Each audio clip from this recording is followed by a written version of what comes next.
I enlisted in the Marine Corps in 1998. It was a childhood dream, and I felt as a childhood growing up and always wanted to be a United States Marine. It was my calling.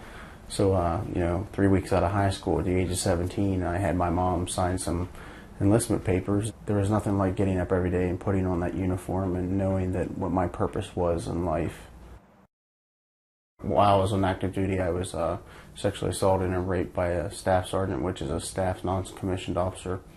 It was really a hard hit to me, my manhood, sexuality-wise, because you start as a male survivor, you start questioning, you just get labeled as being gay or something like that, like it was your fault. I've gotten ostracized from it and stigmatized because of either they think you have PTSD, you're crazy and stuff like that. But they don't know that the rape was a trauma.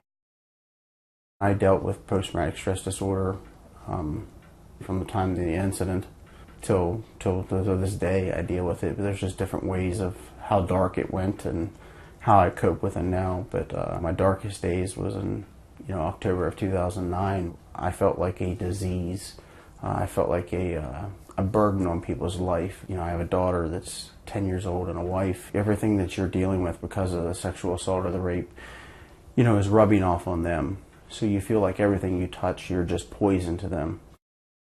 I took a 9mm handgun and meant to shoot myself dead and straight in the chest, and because of me drinking, I slumped and it went into my high abdomen area and it came out my spine, which caused an incomplete paraplegia. I lost 60% of my blood, and it was just, I shouldn't be here, but a higher purpose has me here. I just said, this is not going to define me this is not going to rule my life anymore. I'm going to define it. It's going to show people that you can overcome this. I started getting involved with Paralympic sports. Last year, I was at the 2012 Warrior Games, and I brought back 2 silver medals and a bronze.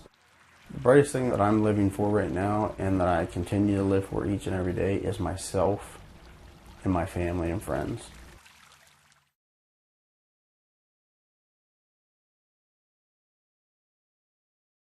My goal is now, my dream is to make sure we rid the military of these sick individuals that are prey upon these innocent people. It's not a gender issue within the military. It's a predator issue. It's a control issue. It's a power issue.